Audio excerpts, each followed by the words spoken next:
today we're going to be taking a look at Code Geass, or the full title of this being Code Geass Lelouch of the Rebellion.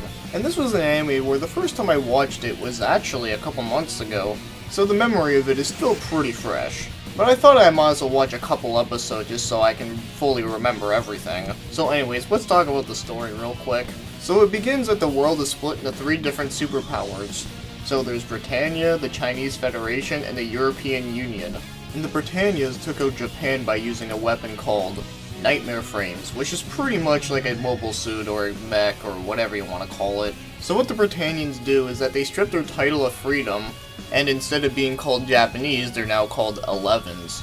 So that's a backstory of everything, but the main story follows a character named Lelouch. And he was a Britannian prince, but he was exiled along with his sister Nunnally. And if Lelouch was the prince of Britannia, that means that the leader of Britannia is his father, who happens to be a real cockhead. So now Lelouch and his sister happen to live in Japan now, and he's always helping her out because she is literally blind. So Lelouch tells his best friend Suzaku that he'll one day destroy Britannia for all the shit that he's put them through, also because, like I said, they're a bunch of cockheads. So one unlucky day that Lelouch happens to have, he gets caught in between a terrorist attack. He ends up discovering some strange girl with green hair, who happens to be named C2, and there's a whole lot of soldiers chasing after them, so what he does is that he ends up making a contract with her to save his own life. And what this contract does is that it gives him a power in his eye called a Geass. And what this power does is that he can only use it on a person once, but he has to look at them straight in the eye, and he can tell them to do whatever the hell he wants, and they have to do it without their conscience even knowing that they did it. So he ends up telling the soldiers that are after him to go shoot themselves in the head, and from that day forward, things have definitely changed, because now he has a great power that can be used to his advantage. Also, he wants to build up his own army, mostly consist of 11s, and one of them happens to be a girl named Callan who goes to the same school as Lelouch. But Lelouch protects his own identity by creating a whole new suit and even a pretty cool looking mask, and takes on a new identity called Zero. Now I'm going to stop right here for a quick second because there's something that always amuses me with this, is that there is like so many characters with the name Zero, whether you're playing a game, an anime, or a movie. There's just a lot of them. Just to name a couple of them, there's the one from Mega Man X, the main character from Dragon Guard 3, the Ghost Dog from The Nightmare Before Christmas, and finally I'll mention is Zero from the King of Fighters. And yeah, there's like a shit ton more, but I'll just leave it at there, that it always amuses me that Zero is a very popular name.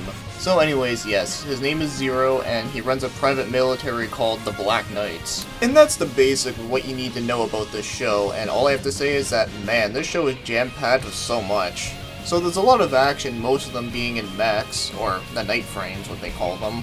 And there's a lot of drama within a lot of the characters, and most importantly, it's very smart and thought out. And I find that this show kinda reminds me of Death Note in certain ways. For some examples, I mean, Lelouch kinda reminds of Light Yagami because they both have really big goals to rid the world of something, and then at the same time they also have something that they can take advantage of, where Light uses a book where he writes people's names in and they die, and then as for Lelouch, he uses something in his eye where pretty much you can tell them to do whatever the fuck he wants. And then they both hide behind an identity. And there are plenty of other similarities, but I think that will give you a basic enough similarity to tell you that yeah, this show is a lot like Death Note. But I wouldn't say it's a complete clone, because like I said, there's a lot of action that does happen where Death Note, there really is not a lot of action, it's mostly just, you know, someone killing people from far away. And another thing that's also pretty different with this one is that the show is actually kind of funny at times. Yeah, as serious as this show is, it does have a lot of funny parts. One part, for an example, is where there's a cat that runs off with Zero's helmet, and everyone at the school is trying to chase it because there's a reward within it. Because Lelouch tells his friends that the cat ran off as something important, but obviously he didn't tell them what it was. And because they are a part of the student council, they put on an announcement and telling them that saying, if you find this cat, you'll get a big kiss. Yeah, I'm not kidding. And then there's one part where they randomly dress up as cats for whatever reason, but either way, it's just hilarious. And that's not to say that Death Note is not funny. I mean, even that show has some funny parts, like for an example, the potato chip thing. But of course you wouldn't want to call it like a full-blown comedy because of that. But I think this show definitely has a really good balance between serious and funny. And that's what I really like about this show. Anyways, I think I've gone too long about this story thing, so let's move on to animation. And I have to say, the animation actually looks really damn good. And it's also worth noting that it was done by the authors of Clamp, so therefore, yeah, it should be damn good. So I really don't have any complaints about that at all, so yeah, it's definitely good. Now as for the voice acting, I think it's pretty awesome. Now not only is it done really well, but you also get a pretty fantastic cast. So as for the main cast, you get Johnny Young Bosch, Kate Higgins, Yuri Lowenthal, Karen Stressman, and Rebecca Forstan, and that's the main cast, and well, I really have no complaints with it at all. And as for the rest of the cast, it's still really good, and it consists of Michelle Ruff, Troy Baker, Liam O'Brien, Crispin Freeman, Javison Pierce, Kirk Thornton, Steve Blum, Laura Bailey, Travis Willingham, Cindy Robinson, Keith Silverstein, Grant George, Doug Stone, David Vincent, and Dan Warren, who I consider Dan Warren to be a pretty underrated voice actor, but is also good. And there's plenty more that I didn't mention, but I mean, hey, even with just that, that's pretty awesome.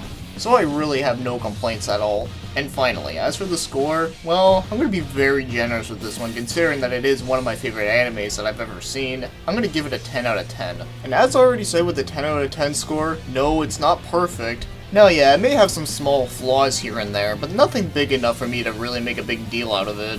And I think with this kind of concept, they did the best that they could with it. And yeah, that means I did like this show a little bit better than Death Note, but don't get me wrong, Death Note is still damn good.